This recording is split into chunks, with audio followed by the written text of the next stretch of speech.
Wahyu 3 ayatnya yang ke-10 dan yang ke-11. Kita akan membacakannya bersama-sama. Yang sudah dapat katakan amin. 2, 3. Karena engkau menuruti firman-Ku untuk tekun menantikan Aku, maka Aku pun akan melindungi engkau dari hari pencobaan yang akan datang atas seluruh dunia untuk mencobai mereka yang diam di bumi. Aku datang segera. Peganglah apa yang ada padamu, supaya tidak seorang pun mengambil mahkotamu. Saudara yang kasih dalam Tuhan, perikop ini menceritakan tentang kisah jemaat Philadelphia.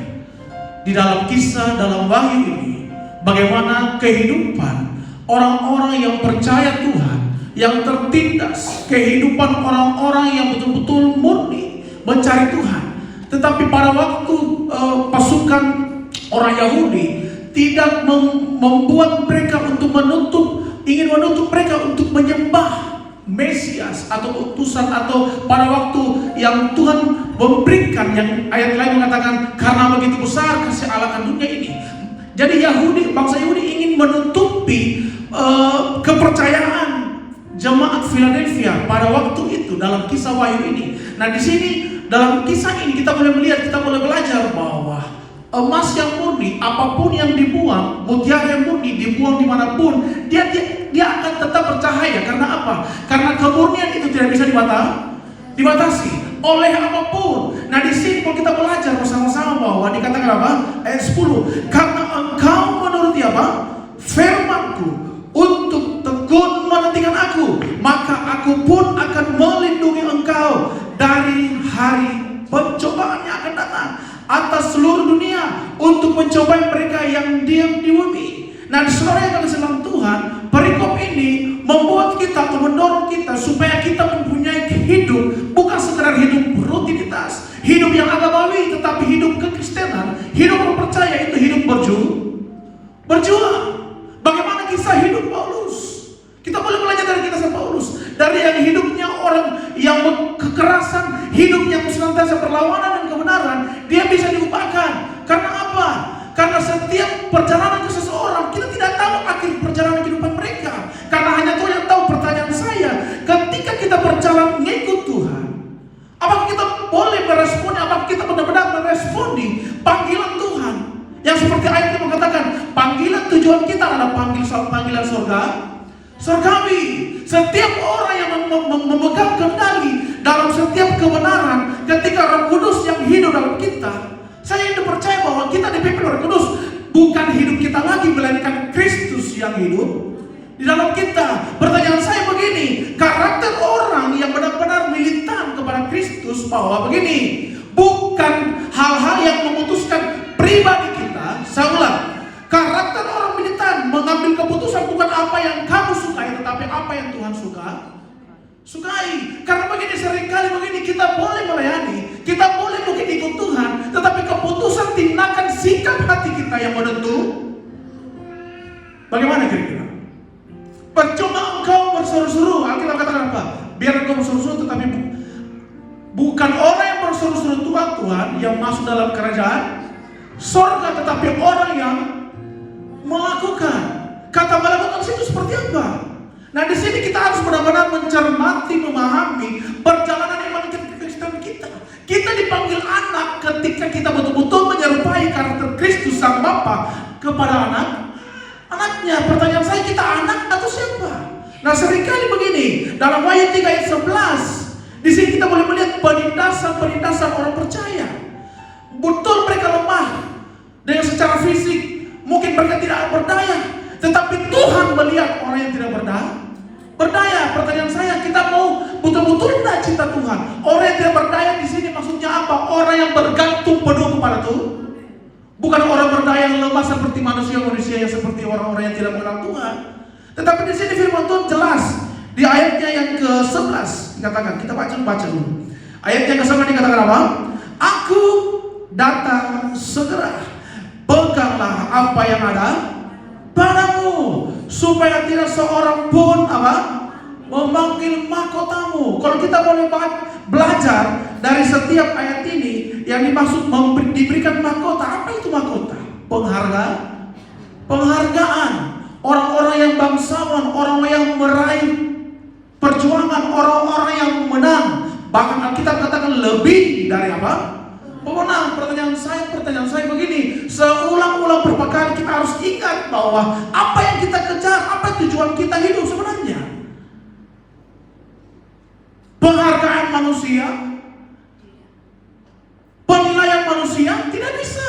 Yang lebih penting bahwa ketika Tuhan yang menilai kita, bagaimana begini? Seringkali kita lupa bahwa siapa kita di dalam Kristus, siapa Kristus di dalam kita. Sehingga apa? Kita kehilangan arah. Sehingga kita hanya tabrak sini, betul. Tetapi yang Tuhan inginkan, kita harus betul-betul tujuan kita seperti apa.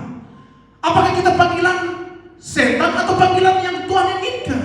Nah, sini firman Tuhan mengingatkan bahwa jangan sampai apa? Dikatakannya yang 11. Dikatakan, aku datang segera. Peganglah apa yang ada padamu. Sekarang saya bertanya, apa yang sekarang kita pegang dalam kehidupan kita? Apakah kita hanya memegang saya Kristen, KTP saya Kristen. Saya sudah dibaptis. Itu bukan ukuran. Engkau mau dibaptis 70 kali, itu bukan ukuran. Hidupmu, keputusanmu setiap hari. Saudara yang kasih dalam Tuhan, nah di sini kita boleh belajar dari Wahyu 3 ayatnya yang ke-10 dan 11 untuk mendorong kita bahwa kekristenan bukan sekedar kekristenan sebagai orang-orang yang rutinitas, bukan sekedar agamawi. Orang yang dalam jemaat Philadelphia ini, dalam Wahyu ayat yang ketiga, kita boleh belajar bahwa mereka mempunyai kemurnian cinta Tuhan. Sekalipun mungkin mereka dianggap berhala, kenapa? Karena mereka membuat pada waktu Yesus ingin sepertinya, kenapa ada utusan ini? Kan ada Allah yang kita sembah. Padahal tujuan Tuhan memberikan anaknya supaya apa? Yang saya katakan tadi, karena begitu besar kasih Allah akan dunia ini, sehingga apa? Ia mengaruniakan. Makanya ada Yesus dalam dunia ini supaya relasi yang putus kembali membangun hubungan dengan Bapa di surga. Nah, saudara yang di dalam Tuhan, ketika Tuhan sudah memberikan keputusan lewat karyanya, penebusannya, lewat Dia naik ke surga, apa yang harus kita lakukan dalam dunia ini? Yaitu senantiasa mempunyai tindakan yang hidup serupa dan segambar Kristus. Itu tujuan kita, tidak ada yang lain. Betul kita harus beraktivitas, betul kita harus mencari sesuatu supaya menghidupi kehidupan kita, tapi jangan hilang arah, jangan hilang fokus kita kepada Tuhan. Kita boleh baca bersama-sama di dalam Filipi 3 ayatnya yang ke-14. Filipi 3 ayatnya ke-14 dikatakan apa? 2, 3. Dan berlari-lari kepada tujuan apa? Untuk memperoleh hadiah, yaitu apa? Panggilan surgawi dari Allah di dalam apa? Kristus Yesus. Saudara yang dalam Tuhan, kalau kita betul-betul sungguh-sungguh sama Tuhan, kita tahu siapa kita dalam Kristus, tindakan kita seperti apa, kehidupan kita seperti apa, pikiran kita seperti apa, mulut kita seperti apa, hati kita seperti apa, senantiasa jaga di dalam kekudusan. Nah, inilah yang Tuhan inginkan dalam setiap orang percaya. Tidak ada yang lain. Supaya apa? Tujuan kita untuk memperoleh hadiah tidak sembarang hadiah yang Tuhan siapkan. Ada orang bilang, yang penting saya cukup, yang penting masuk surga satu, tidak usah mahkota. Bagus kalau masuk surga. Kalau tidak bagaimana? Alkitab jelas katakan begini, dengar baik. Orang benar pun hampir tidak selamat.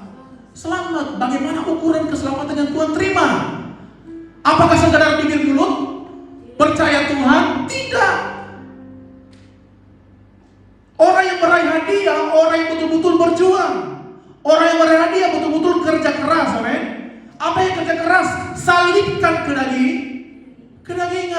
Kalau engkau tidak menyalibkan kedaginganmu, pertanyaannya, engkau serupa dengan Kristus enggak? Engkau anak Tuhan enggak? Atau anak iblis? Nah, ada dua, kan sekali kita harus tahu begini. Ada dua hamba dalam dunia ini, amin. Hamba Tuhan adalah hamba setan. Ketika keputusan tindakan kita tidak sesuai dengan Kristus, justru sebaliknya hamba setan. Maukah kita dikenakan mahkota yang layu, mahkota yang tidak ada artinya, seperti mahkota yang akan luput, akan hancur. Tetapi kenyataannya seringkali kita lupa bahwa tindakan kita yang menentukan segala sesuatu. Nah, di sini kita harus betul-betul dikatakan Filipi 3 ayat 15, dan berlari-lari kepada tujuan untuk memperoleh hadiah, yaitu panggilan surgawi dari Allah dalam Kristus Yesus. Saudara yang kasih dalam Tuhan, kalau kita tidak mengerti akan hal ini, panggilan kita seperti apa dalam Tuhan, kita hanya berjalan stagnan, amin. Kita hanya berjalan, kita datang-datang, memuji Tuhan, tapi tidak ada tindakan, tidak ada perubahan, tidak ada langkah, tidak ada perubahan semangat cinta Tuhan lebih lagi karena kita tidak tahu hidup sampai kapan, amin. Seringkali kita berpikir begini, selangkah saja maju kita, tapi seringkali selangkah juga itu kita menjatuhkan Tuhan, kita menodai Tuhan, kita membuat hati Tuhan sakit. Seringkali kita lupa bahwa tujuan kita hidup senantiasa hanya menyenangkan, memuliakan nama Tuhan. Nah, di sini dikatakan apa? Berlari kepada tujuan untuk memperoleh hadiah. Hadiah apa yang kita kejar sebenarnya? Hadiah uang, hadiah jasmani, hadiah apa yang sebenarnya kita tujuan? Nah, seringkali begini. Kenapa saya katakan begini? Kenyataannya manusia mulutnya cinta Tuhan, tetapi keputusannya cinta benar tidak? Kita harus akui, karena begini, bukan pengakuan manusia yang harus kepentingan, pengakuan raja di atas segala raja. Nah, saudara yang kasih dalam Tuhan, kalau kita mengerti maksud tujuan Tuhan menciptakan kita tidak akan sembrono dalam hidup. Kita tidak akan asal-asalan dalam hidup. Kita tidak akan melayani asal-asalan dalam hidup ini. Kita akan menghormati, menghargai otoritas, menghargai penebusan Kristus, menghargai pengorbanan Kristus. Makanya begini, Tuhan kembali akan datang. Dia mempersiapkan orang-orang yang sungguh-sungguh, yang benar-benar mencintai Tuhan. Makanya begini, seringkali kita lupa bahwa ayat yang mengatakan dahulukanlah kerajaan dan kebenarannya, maka apa? Semuanya akan ditambahkan. Makanya begini, kekristenan orang seringkali stagnan, tinggal diam, biasa-biasa saja, karena dia tidak mempunyai motivasi, tidak mempunyai hati kerinduan. Karena apa? Dia hanya ingin meraih apa yang kelihatan. Seringkali hanya fokusnya ke bawah bukan ke atas. Kalau ke bawah kita hanya fokus untuk memanjakan diri kita, memanjakan daging kita, tidak mau hal-hal yang mungkin sakit lewat kebenaran. Nah, di sini firman Tuhan seringkali sudah mengingatkan berulang-ulang siapapun hamba Tuhan, tetapi seringkali kita gagal hal ini. Kenapa? Karena kita nggak biasa. Oh, Tuhan Yesus belum datang. Oh, Tuhan Yesus belum memberikan penampakan mungkin. Belum, jangan tunggu Tuhan berbuat hal-hal sesuatu. Sedangkan hal-hal yang kita lihat pada saat ini, zaman hal-hal yang sekarang kita lihat, fenomena-fenomena akhir zaman yang kita boleh lihat, sudah menandakan Tuhan Yesus akan datang. Kenapa kita tidak gemetar dengan hal ini? Seringkali justru kita berpikir bahwa, oh belum. Pertanyaan saya, kau tahu hidupmu? Kau tahu nafasmu sampai di mana? Tuhan kasih. Engkau tahu ukuran umurmu sampai di mana? Tidak ada yang tahu. Nah, seringkali berulang-ulang hal ini dikatakan supaya apa? Kita mementingkan, memfokuskan apa yang harus kita fokuskan. Kita boleh baca lagi di dalam 2 Timotius 2 ayat yang kelima. 2 Timotius 2 ayat yang kelima. Firman Tuhan bilang apa? 2-3.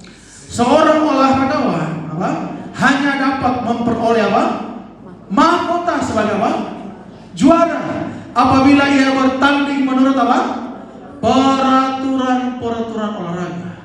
Saudara yang dikasih dalam Tuhan, peraturan olahraga kita harus melihat dari segi kebenaran. Kalau peraturan agamawi, kita hanya menjalankan kehidupan kita hanya begitu-begitu saja, tidak ada perubahan. Apalagi pertobatan, apalagi tidak ada. Di situ akan stop. Karena apa? Kita hanya masuk dalam gereja, hanya yang penting saya mengenal Tuhan, tetapi kita tidak mau berpikir bahwa lebih penting Tuhan mengenal saya. Nah, ini yang harus kita perjuangkan sama-sama. Dikatakan apa? Apabila ia bertanding menurut peraturan olahraga. Peraturan olahraga itu seperti apa? Aturan surgawi. Kalau kita boleh mentaati aturan lalu lintas, itu aturan dunia, tetapi ini peraturan olahraga yang dimaksud begini apa? Peraturan surgawi, peraturan kebenaran, ukuran-ukuran yang Tuhan sudah tetapkan lewat aturan kebenaran.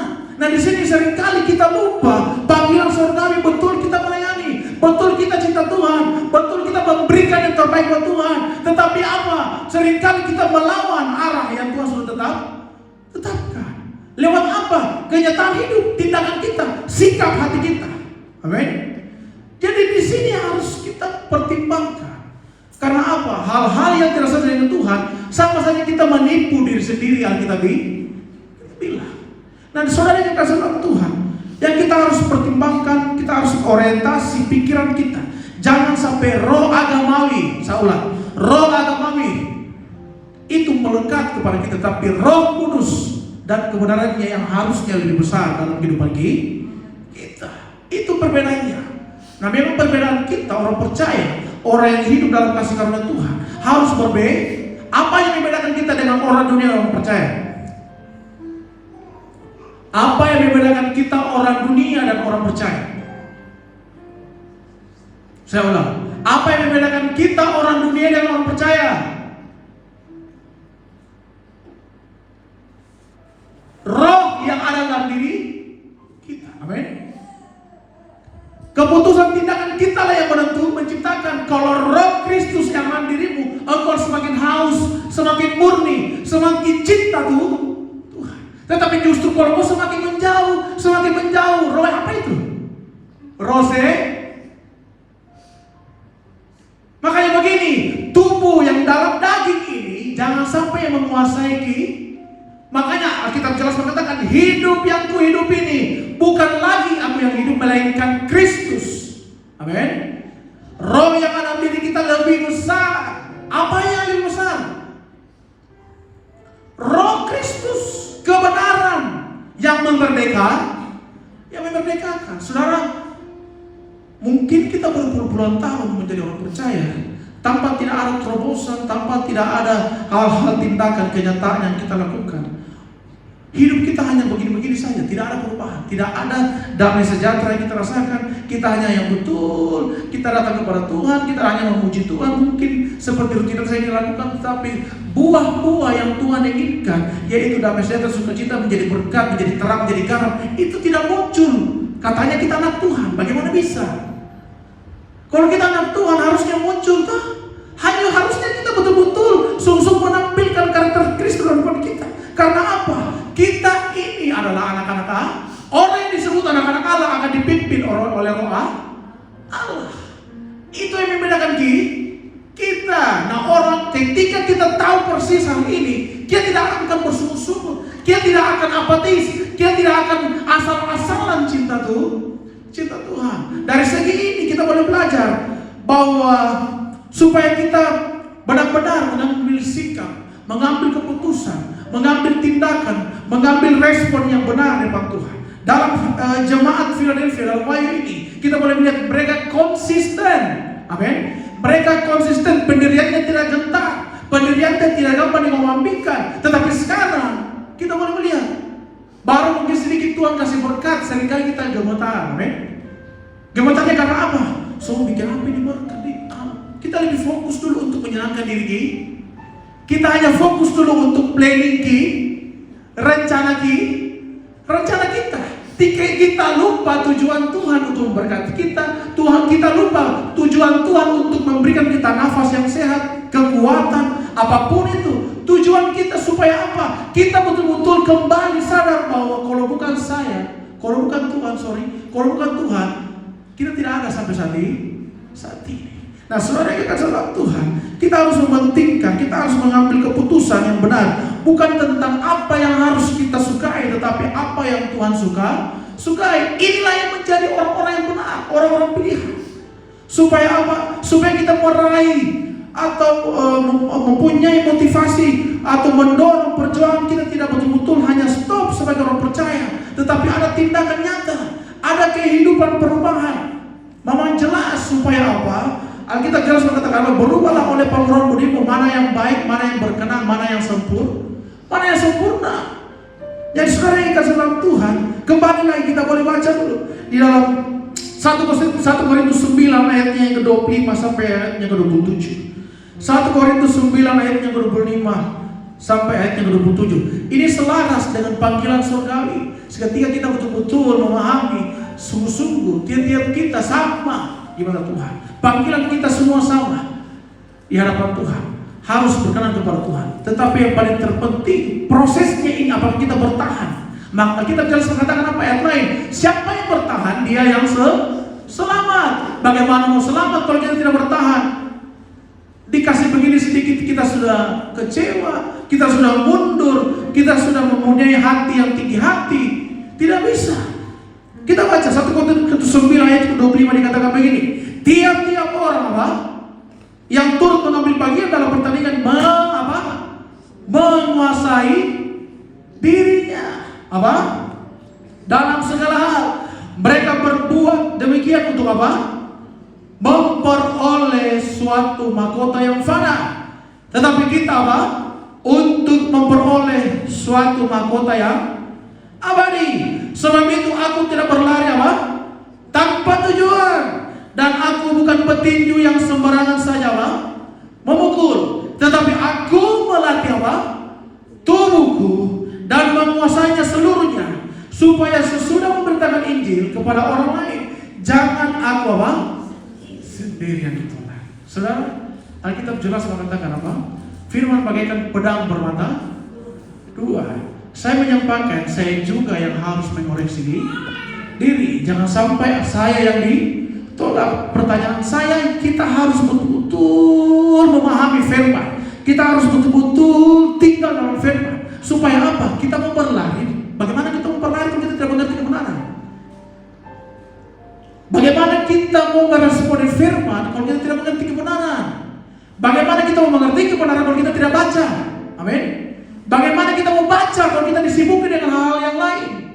Bagaimana kita mau hidup dengan apa yang Tuhan sudah tentukan kalau kita hanya menyibukkan hidup kita sendiri? Makanya saya katakan dari awal tadi, betul kita harus aktivitas, betul kita harus bekerja, tapi jangan sampai berkat mengikat hati kita.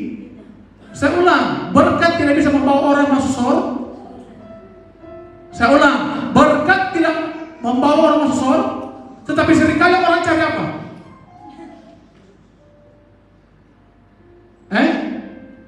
Cari ada benarnya kan?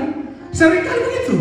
Kenyataannya kita tidak boleh menipu. Kita tidak boleh menutupi diri. Karena apa? Tuhan melihat bagaikan awan-awan. Kita bagaikan suratan yang terbuka. Sekalipun kata-kata mungkin kita secara rohani, oh iya rohani sekali. Tetapi kenyataannya hanya Tuhan yang tahu, saudara yang kasih Tuhan. Oleh sebab itu di sini dikatakan apa? Tiap-tiap orang yang turut mengambil bagian dalam pertandingan menguasai dirinya dalam apa? Segala hal, dalam apapun. Salah satu buah roh apa? Penguasaan diri. Ketika tidak ada penguasaan diri, ada 3 penyebab iblis bisa masuk. Dia bisa curi, membunuh, dan membinasakan. Kalau dia sudah curi hati kita, dia sudah curi perhatian kita, dia akan bunuh iman kita. Begini saudara, kalau kita memberikan kesempatan buat iblis, terus kita tidak mengerti kebenaran, dia curi hati kita. Kenapa dia bisa curi hati kita? Karena kita tidak dikuasai oleh kebenaran, tidak berketemukan, berbaju sirakan kebenaran. Mungkin kita boleh melayani, mungkin kita boleh tahu ayat demi ayat, tetapi kalau kita tidak menghidupi, kita jelas katakan apa ya? Kalau kita tidak melakukan, sama saja iblis bisa masuk. Ada rongga yang harus dalam kehidupan orang percaya, ada rongga yang harus Tuhan bertata dalam setiap orang percaya. Kalau rongga yang kosong itu iblis yang masuk, makanya tindakan kita yang menentu. Amin. Tindakan kita. Oh, makanya saya katakan tadi, perbedaan orang percaya dan orang dunia, roh yang ada dalam diri kita. Makanya kalau diri kita menampilkan hanya fokus dengan dunia, hanya fokus dengan hal-hal yang tidak sesuai dengan Tuhan, yang bertolak belakang dengan Tuhan, pertanyakan dirimu di hadapan Tuhan. Amin. Pertanyakan hidupmu, kerohanianmu, kebenaran yang kau sudah dengar, apakah kau hidupi atau hanya sekedar kau sendiri ke gereja? Pertanyaan saya, sampai kapan kita begitu? Alkitab jelas berkata begini, selangkah saja apa? Maut, amin? Kematian. Engkau duduk pun, engkau sehat-sehat pun, belum tentu besok kau hidup, amin? Sekejap Tuhan bisa mengambil. Pertanyaan saya, kalau engkau sudah selesai dalam dunia ini, engkau mau bertanggung jawab hidupmu dengan kondisi yang belum benar? Engkau siap? Kita hanya mempertimbangkan keadaan kita dengan manusia lain. Kita hanya ingin mau samakan kehidupan dengan manusia lain. Sangat miris dengan keadaan pemikiran seperti ini. Nah, seringkali kita harus betul-betul memahami bahwa panggilan kita harus betul-betul yang dikatakan tadi ayatnya yang ke-26 dari 1 Korintus 9 dikatakan begini. Sebab itu aku tidak berlari tanpa tujuan, dan aku bukan petinju yang sembarangan saja memukul. Saudara yang dalam Tuhan, setiap kita seringkali banyak kita hanya sembarang melakukan kehidupan kita. Betul kita orang percaya, betul kita cinta Tuhan, saya katakan selalu. Tetapi seringkali orang Kristen bukan dilihat waktu dia dalam gereja, tetapi orang Kristen dilihat waktu dia di luar gereja. Amin kira-kira. Orang Kristen bisa kita menipu sesama kita di dalam sini. Oh iya, tahu, rohani. Tapi di luar bagaimana? Mami Hana, rohana. Jadi saudara yang kesalahan Tuhan, di sini kita harus mementingkan betul-betul bahwa kita harus cinta Tuhan dengan sungguh-sungguh. Tidak ada yang lain. Ada ukuran-ukuran yang Tuhan sudah atur dalam kehidupan kita. Ada aturan-aturan yang Tuhan sudah berikan bagi orang-orang yang betul-betul sungguh-sungguh setia taat kepada Tuhan. Tetapi seringkali kita gagal akan ini karena apa? Kita hanya berfokus kepada diri sendiri. Amin kira-kira. Kita hanya berfokus kepada bagaimana besok? Bagaimana bulan depan? Itu tempo tidak bisa. Nah, ini yang menghilangkan kita sukacita kita, menghilangkan kita hanya berfokus kepada diri sendiri. Karena apa? Kita hanya menguasai pemikiran kita. Makanya begini, ikut Tuhan jangan hanya isi pikir. Ikut Tuhan dengan firman jangan hanya isi pikiran, tapi ini hati. Ketika hatimu dikuasai oleh kebenaran, tindakanmu pun, amin, menyenangkan Tuhan. Tetapi kalau hatimu yang diisi dengan perkara-perkara jasmani, perkara apa yang dalam dunia, Alkitab sudah jelas mengatakan nengat dan karat akan apa? Menghancurkannya. Kenapa masih kita tetap menginginkan dalam dunia ini? Nah, saudara yang dalam Tuhan, dari sini kita mulai belajar bersama-sama bahwa kekristenan bukan sekedar kekristenan, tetapi butuh perjuangan. Perjuangan apa? Perjuangan untuk mengalahkan setiap ego kita. Perjuangan ingin mengalahkan karakter kita yang tidak benar. Perjuangan apa? Perjuangan untuk mematikan segala hal-hal yang bertolak belakang dengan kebenaran. Itu yang dimaksud, yang Tuhan inginkan. Supaya apa? Kita mampu. Kita tidak akan mampu menguasai diri kita kalau tanpa pimpinan Roh Kudus. Amin. Sekuat tenaga apapun, engkau akan hancur kalau kau pakai kekuatan. Mau kau sehat, kau kuat, kau punya uang apapun, tidak ada artinya. Tetapi ketika Roh Kudus yang memimpin kita, Roh kebenaran ini, kita katakan apa? Roh kebenaran itulah yang akan memerdekakan kita. Kalau orang yang merdeka, dia tidak gampang kecewa, tidak gampang mundur, tidak gampang apa istilahnya koro-korongan, tidak gampang pecu, tidak gampang tersinggung, tidak gampang apa lagi. Banyak sifat manusia. Sifat-sifat manusia seringkali ini lebih melekat daripada sifat kebenaran. Jangan karena pikir, sudah bilang, iya, kau yang paling suci, kau yang paling kudus. Bukan. Alkitab jelas mengatakan kita harus saling mengingatkan supaya betul-betul panggilan kita itu jelas. Seringkali kita begini, kita yang saya katakan selalu, kita mau ikut Tuhan tetapi dosa juga mau jahat. Saya ulang, seringkali kita mencinta Tuhan tetapi kita juga masih cinta dosa. Dosa bukan tidak perlu kita harus membunuh, tetapi ketika kita tidak melakukan firman, itu sudah Amin kira-kira. Jadi saudara yang dalam Tuhan, di sini kita harus sama-sama bijak. Kita harus mempunyai benar-benar pemikiran yang mendalam tentang kebenaran.